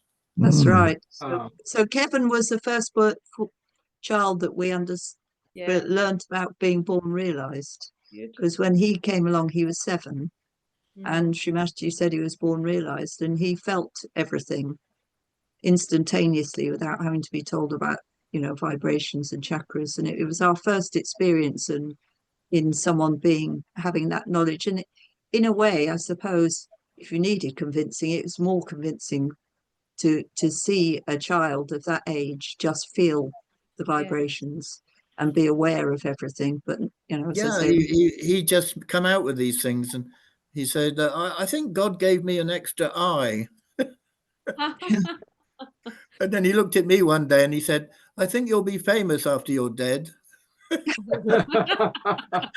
I think he came to save you, Pat. He came to Yeah. save you because Yeah. he's such a God. He's a gift from God. Huh? yeah, Yeah. Yeah, he was a good He's really boy. a gift from God. He's it amazing. was. What a lovely He photo. was. So there you are, brother and sister, Pat and Yeah. Maureen and Tony. So 3 of the Yeah. first yogis. Yeah. With Kevin, your little boy, Pat. Amazing. And it's just so beautiful how, how he's holding the hands out to feel the vibrations. And I'd love. Yeah. Amazing. Yeah. When he came to see Mother at Gavin's place, Kevin, he bought a suitcase full of teddies. Do you remember, Pat? And he unpacks them all. And we're a bit embarrassed as to why he'd got this entire suitcase full of teddies. And Mother said, you see, it's his family. And she just used everything that happened to explain stuff to us. Everything, that nothing was an accident. Now, this is jumping forward a lot, isn't it? Okay. So we'll come back to it later. All right. So this is India, where we went to visit the Ganges in our 3 months in 1977 from January to March. And much to the guy, do you remember we went out in a boat, Pat? Yeah, I do. And the guy was horrified that we insisted on going in the water. I know. Yeah. He was horrified. This was on our way to Kathmandu from Delhi. Yes. I was determined to submerge myself in the Ganges, so I'd just come up from it there. Well, and I had to think go. we were Wow. blissfully unaware of a lot of the stuff that went on there, although Yes, you know, it wasn't quite as bad then as it is now, I guess. Yes. yes, that there wasn't dead bodies floating past us or anything, but Maureen, do you realize that I'm the last living person to have witnessed you coming back from India? oh no, Because when I saw you, when I first came to Sahaj, when I saw you, Yeah. I thought, my God, you looked so radiant, all of you. You oh, had so much light coming out of you. I was amazed. I thought, you know, really, wow, and that really worked a lot towards, you know, encouraging me, because I thought, my God, if they're so radiant, I should be like that as well. Yeah, and you well, had just come back, and you were quite chubby, Maureen, then. I was, yeah, You're the Yes. chubbiest I've seen, I think. yeah, and in fact, I lost 2 stone in India, so I must have been very chubby beforehand. Wow. It's amazing because you look chubby coming back from India. Anyway. Yeah, yeah. Well, this picture was while we were in India. It was coming up to Shri Mataji's birthday, the 21st of March, and it was a public program. And there was the 7 of us Westerners, and we were always called the foreigners. Was just how they talked about us. And Shri Mataji was very keen for us to stand up and talk, because she felt it was good for them to see that Western people were following Sahaj Yoga. You know, it's a good. It just sort of helped them to see that it was universal. It wasn't just an Indian Yeah. occurrence. And a couple of us had stood up and talked, and one of the people they'd got a talk already, but they'd memorized it. Hmm. And when they got up to talk, they went completely blank and couldn't speak, because they were trying to remember what they'd learnt. Yeah. And I was due to go and speak next. And Shri Mataji called me over and said, "Can you do it?" And I'm kneeling down and saying, "Please let me, Mother, please let me." They'll let you do it. Yes. And I just got up and burbled about how it was all about love. I can remember that much. I don't remember much else that I said, but I was just so desperate to tell these people about Mother and tell them about Sahaj Yoga and how amazing it was and what it had done for us. So Wow. that's what I was doing there, was just, she's saying, "Can you do this?" Wow. Is And this this is it's Maureen, is this Duman on the right hand side? I don't It, know. I don't know. It could be, but I don't Could think be, so. I'm not sure. no, I Yeah. don't think so. I don't think it's Djamel. No, he was Okay. slightly darker. Yeah. Yeah. Okay. Yeah. You're right. But it's in Mumbai. That much I know, because that's the Yeah. chair that they always used, with the Sri Ganesha at the top. I mean, that was our first experience of seeing Shri Mataji treated in the way that she should be. You know, they had a special chair they'd had made for her. You know, we had an armchair that we didn't even know you had to cover with anything. And you know, they had proper garlands, and we had one sandalwood garland that we used all the time. Well, Mother would just decide where she would sit. I mean, we didn't Yeah. really have Well, anything that's what I like that. mean, Pat. We had nothing. Yeah. You know, we had no idea about protocol, no idea that, you know, we should have something special. And you know, they've got the coconut in the thing there. We didn't know anything about that. Oh, we didn't have a clue. I remember that time in her screen, we asked Mother if she'd mind if we watched the $1 Million. No, what was it? Oh no, the other one, that female superhero. Oh, Who was it? oh, I know what you mean. Jamie, the what's it woman, $1 No, it million. wasn't that one. It was Wonder the Woman. Wonder Woman. Wonder Wonder Woman. Wonder Woman. Said, would you mind if we watched Wonder Woman, Mother? And she said, all right then. And then she watched it for a while, and then she turned to us and said, "You, of course, you know who the real Wonder Woman is, don't you?" A good one. That's a good Amazing. one. Wasn't Patty Prohl part of Wonder Woman at some point? I don't know. I don't know. I mean, she was an actress, but I hadn't heard she'd been in that. She was only with. I only remember her with those kids, you know, that had superpowers on the telly. Well, I remember her in Time Tunnel. when she was the mum, when I was a child watching her. Oh, really? No, Time Yeah, Tunnel. yeah. That was one of my favourites. Yeah, I well, didn't she know was the she was in mum. it. Was Yeah, she? she was the mum. Yeah. Yeah. Djamel, that was a Uh-huh. very, very, very valid point that you shared with us about, the radiance on these early Sahaja Yogis and the joy and the love that one can feel, isn't it?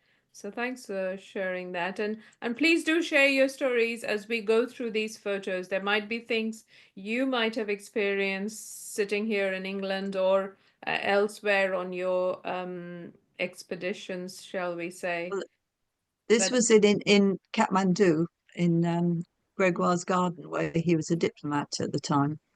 And Shri Mataji came there, and we came there, and we stayed in his house with her. And that's where she first, I think it was where she first did Ajwan, wasn't it, Pat? Underneath her Yeah, it shawl. was. Yeah, in the house. Yeah. Yeah, she got us to do Ajwan, and she got her own shawl, and she put it over our heads, and we all had to inhale the Ajwan from underneath it. so the Ajwain Um, is burning on on the coals, on the, they got Wood. a kind of a Wood. metal thing Fire. and put Yeah. some, and that was when she told us that you must cover your head afterwards and not go out after Ajwan. Mm. You Yeah. shouldn't go outdoors at all.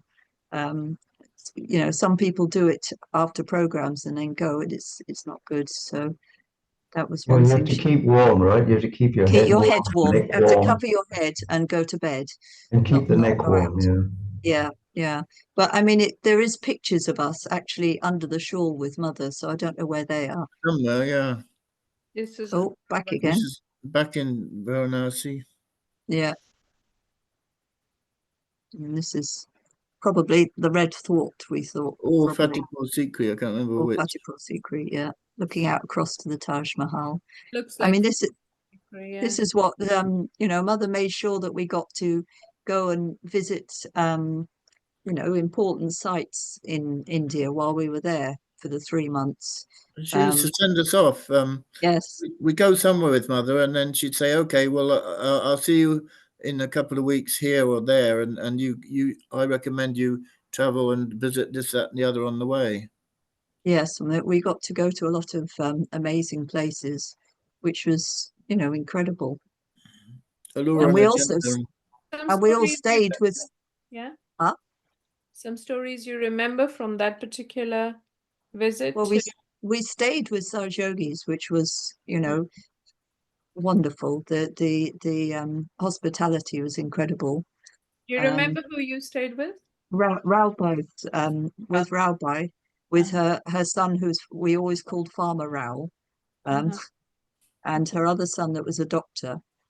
I think we called him Jay Singh, didn't we? Jay Singh, that's right. Yeah, one with the Farmer Rao. moustache. Yes, that was Farmer Rao, and he taught us Marathi as well, didn't he? He was trying to teach. They took they had cows, and they used to make us chai Oh yeah, out of milk with no water.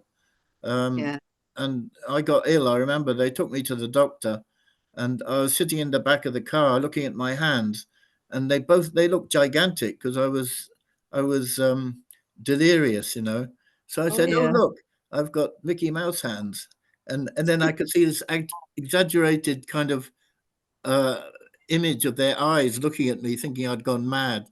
yeah. I remember that.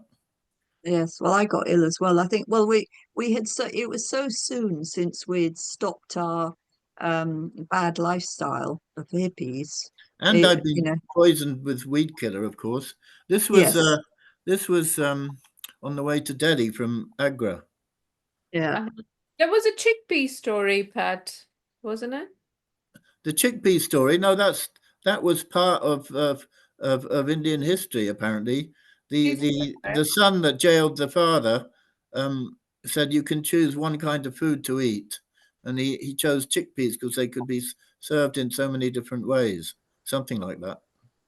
Wow. So again, I mean, for our viewers, this is the story that you're narrating is the emperor imprisoned is Shah Jahan, and the son who'd imprisoned him is Aurangzeb. And you can see in the backdrop the Taj Mahal, the iconic Taj Mahal, Agra. Thanks for that. Moving on. Oh, we come here It's again. back in her screen again. Her screen. Yeah. Okay, let's go through some other photos. No, it's the same. I think we've done the photos. Oh, good. Shall we take a pause for a moment? Okay. Thanks for joining back again. And in this half of the program, or shorter half of the program, we're going to ask Uncle Bala to share what he thought was the contribution, because and Djamel as well, because we have Pat and Maureen, you know, the first yogis, the two of the 7 ones at that time, and what did it look as from your perspective, Uncle Bala and Djamel, when you looked at Pat and Maureen, who'd been there with Shri Mataji since 1975, and yeah, please relate it in terms of how you perceived and what it was like being with Shri Mataji and them being with Shri Mataji as well, and where you were at that time in your seeking journey.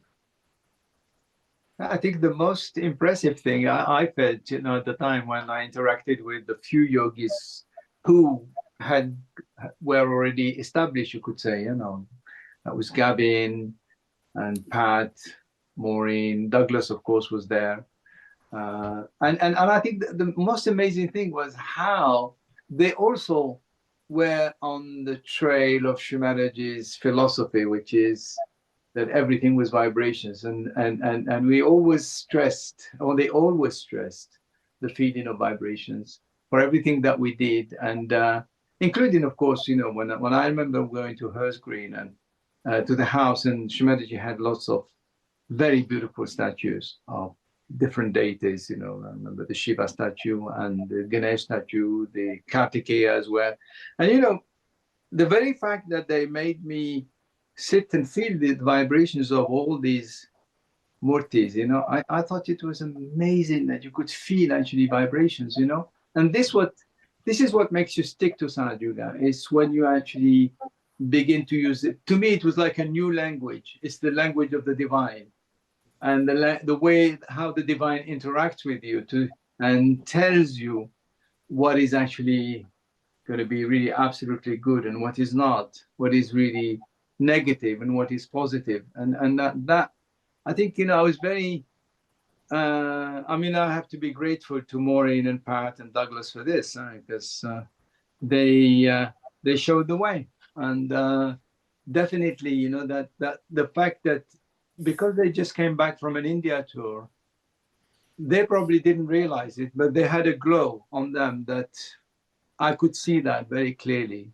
And even seeing Maureen, you could see that glow of someone who was different from, I mean, they were different from everybody else that I saw around me. I was at college at the time, I was in university, and surrounded by people who drank a lot and, you know, just partied a lot and all that. But there we had people who were, in fact, saints. They had this glow on them, you know. And that makes a lot of difference. And I'm sure Bala had very similar experience. Yeah, so when I came, of course, I think they were so nervous sitting on the stage that they weren't glowing as much as struggling to look saintly, but after I began, I think I even mentioned that when you first interviewed me alone, that I suddenly felt like I just knew them for a long time. I've no idea. I mean, I barely even knew their names, and that there was this unbelievable generosity of trying to share with me the experience, which was so unusual. And you know, like I said, Maureen gave me mantras and so on, and Pat brings a foot soak bowl for you. And I still remember I'd gone, and I'm jumping forward a little bit. I went to Birmingham a month or two later, and then came back to London. And I remember telephoning Finchley, I think it might have been, and talking to Maureen, and it was uncanny. I just felt this rush up my back, like, which is obviously the Kundalini. And I was going, what? Just talking to one of them, produced this effect. And then there was Douglas, who was, quite interesting because he's kind of a simple, unassuming guy. But I had a blocked nose right at the beginning. This was probably late 77, I think late 77. And he started working, doing this funny thing, which I didn't know was working out on chakra. And my own nose cleared with him sitting there. And I was going, these people have some capability, right? Because it wasn't hypnosis or whatever. And that feeling of family was there, which was really unusual. And even going to Finchley and Christine would make sandwiches and they would make sure they looked after you. And one of the things was that as I got more involved in Sahaj, Djamel and I were very close, and Tony as well. And I remember we used to make fun at the public programs of the strange people who would come, and the three of us would be laughing away. And Mother used to call us the Three Musketeers, in a very fond, loving way. And I guess she put up with us laughing and making fun of newcomers, at least for a while. I don't know what he remembers. And it was, I don't know, it's they don't realize how much they were transmitting to us, despite, whatever difficulties they'd gone through. Well, it was Mother transmitting it to us. The Mother is transmitting it through you, that's true. But we were clear enough to allow the flow of the signal. Well, we were very keen. We thought, great, we're going to transform the world. We couldn't wait to get on with it, but we didn't realize that 50 years later, we'd still be getting 2.5. The world is fighting back. I know. We're not kidding. Yeah, I mean, every new person that came, like yourself, and recognized Mother was like everything we'd ever dreamed of.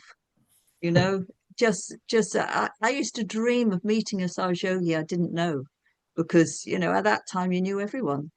And you thought, wow, one day I'll meet someone who's got their realization and I don't know who they are, and now it's happening. The young people, people. They're all over the place now.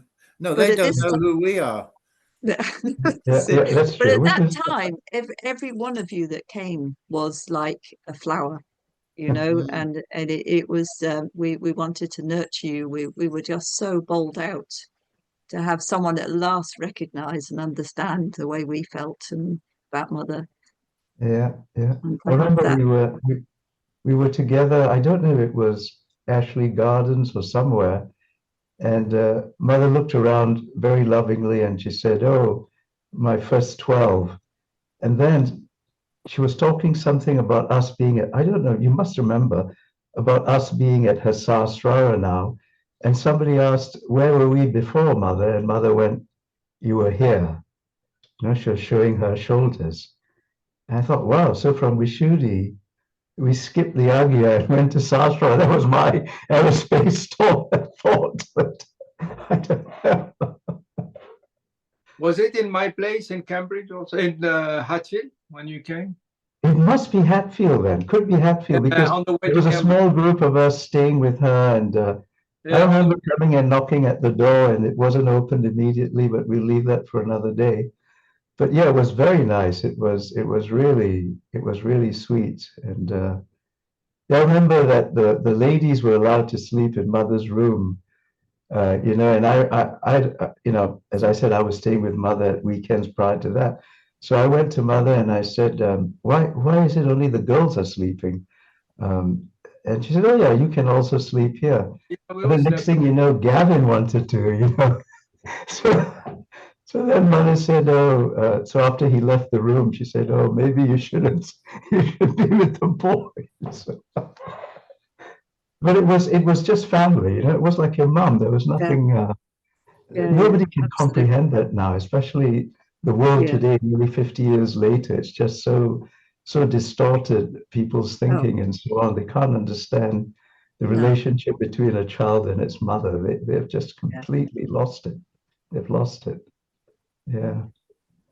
What a time. And then, of course, in Mother's house, everyone used to come there, and we used to spend time. And most, like we're talking about what Mother spoke about in her house, with me, because I feel maybe it's because after I had that experience for several days, it was just mostly silence or something esoteric. It was, about it wasn't even about humans and the world, or this material thing, but just about all the other things that you realize when you read Kabir's poems, and that intense love that she awakens in you, that's pouring everywhere. And then she brings you back to earth and says, let's go shopping. And then we go to a department store, and you're standing with Mother. And I still remember there was this other yogi there from London who stopped following us, and I thought, what happened? Why did he stop? And then it was where the personal items were and so on. And Mother was saying, "Oh, I have to get this, I have to get that. Can you hold this?"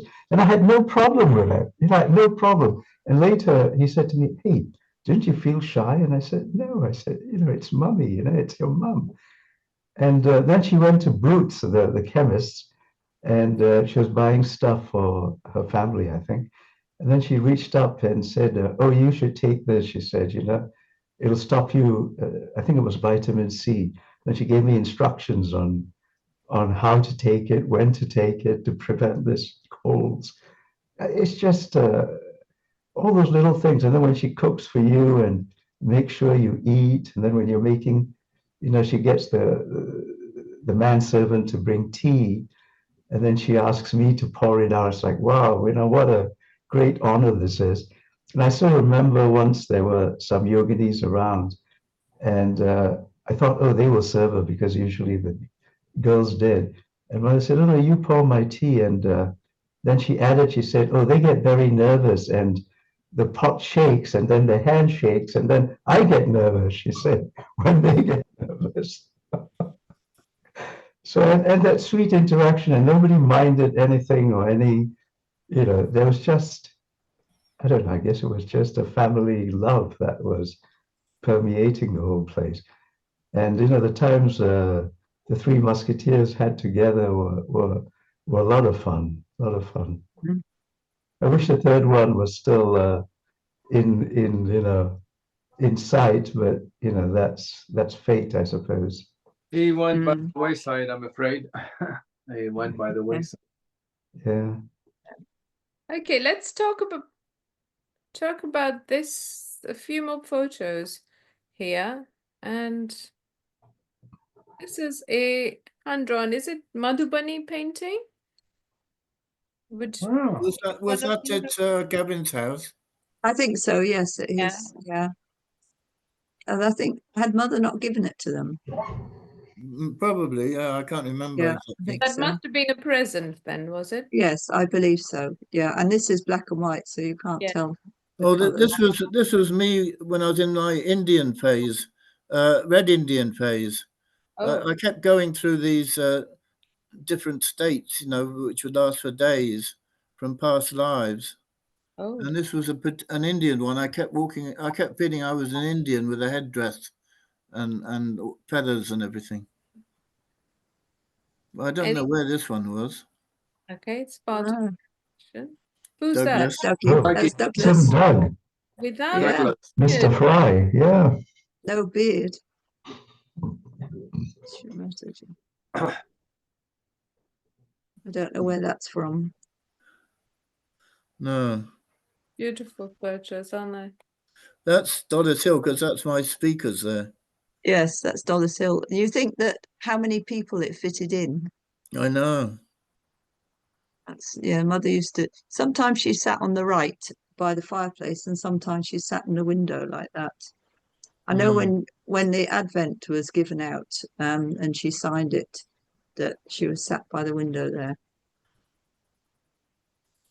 So do you remember when there were these two Indian women who came in one time at Dollis Hill, and they wanted to go right in front of Mother, and Mother said, tell them not to come to me. And of course, they didn't listen. They were older than us, we were still kids. And they went and sat in front, they prostrated before her. And then they just, as they straightened up to sit up, they both fell backwards. I don't know if you guys were there. And she said, oh, they are possessed. So she sent somebody to go and get some limes to clear them up. So I'm standing there. I was terrified.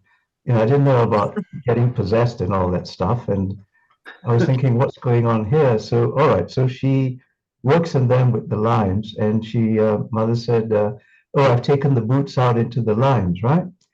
And then she asked someone to bring a knife to cut the limes so they could be flushed down the toilet. And then she passed the limes to me. That's good.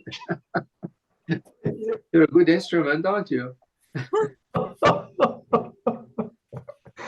No, these kinds of things used to scare me, because the first time I saw something, the second time I saw something like that, I just ran outside. I mean, I didn't want to hang around to get a handful of boots in my... What did you do with the limes then? You flush it down the loo, the cut pieces. Yeah. But otherwise, I think you're supposed to throw it in the river or the sea, is what we were told. Chelsham Road got completely bunged up with limes because of that. Yeah, mystified plumber turned up, pulled about 1 million limes out of the sewer underneath. They're very, very effective, though, the limes. Oh, yes. But better in the river or the sea. Yeah, the best is the ocean or a river, that's true, or even a stream. The really possessed people came later on in Dollis Hill with the TMers. Yeah. Okay, but that's another story, isn't it? Yes, we'll leave it for another session. Just couple of photos here. You might remember something about this particular place. That looks like Tony's altar to me. Oh, you remember? Yeah, he had all of Shri Mataji's hair and all that in that furniture. You remember?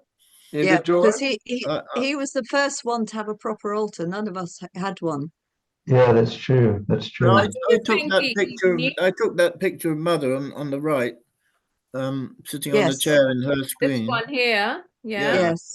In her screen it is from the side. In the back, yeah, after the Havan or Puja. Shri Mataji actually commented on that once, and she said, because I told her about what Tony was doing and how he was storing all these things in the furniture, she said, God, is he going to open a museum about me? Yes. That was so funny. How did he know so much about Mother then? Was it just he recognized? He was with Mother for about a year before everyone else came, so he got very intense one-to-one. Because I remember hearing how Shri Mataji had said in some speech that there's this yogi who'd built an altar by the Thames on the bank of the rivers, and that he made an alcove and made a sort of... I don't know. I hadn't heard that. I hadn't heard that, but I wouldn't be surprised if Tony hadn't done something like that. Yeah, I know he had a secret hiding place in the woods behind his house, because we got quite close, and he took me there, and he had a photograph of Mother, a box of matches and a candle, nestled in a tree. And then we sat down on the ground and had a meditation there. So he used to go out in the woods, because I think his parents were not too keen on sahaj. Probably, He couldn't do much at home. This is Dollis Hill again. Looks like on the left. It's getting very late for Djamel particularly. I know it's daytime there for you, Uncle Bala. You guys have just woken me up, but I know you have to go feed your little babies. I And, do. and I hope the yogis who watch all this, understand that it is. They have given me the freedom. They've taken the time out from the revision and they're taking Oh, care of the meal. sweethearts. That's really nice. And that's all thanks Wow. to Shri Mataji. So must give them the due credit and to Shankarji. And first of all, thank you, Shri Mataji, for making this interview happen after quite a few events and delays and things. So thank you so much, Uncle Bala, for joining us from America. Thank you so much, Djamel, for joining us from France. And Maureen and Pat, thank you so much for joining us from the heart of the universe in England. Jai Shri Mataji. Thank you. Thank you for Thank you, organizing it. Shmita. Sharing those beautiful memories of Shri Mataji. And thank you. And again, please remind everybody, just sit in that silence with Mother. Absolutely. So important that. Thank you. Jai Shri Thank Mataji. you. Jai Shri Mataji. Yes, Mataji, thank you.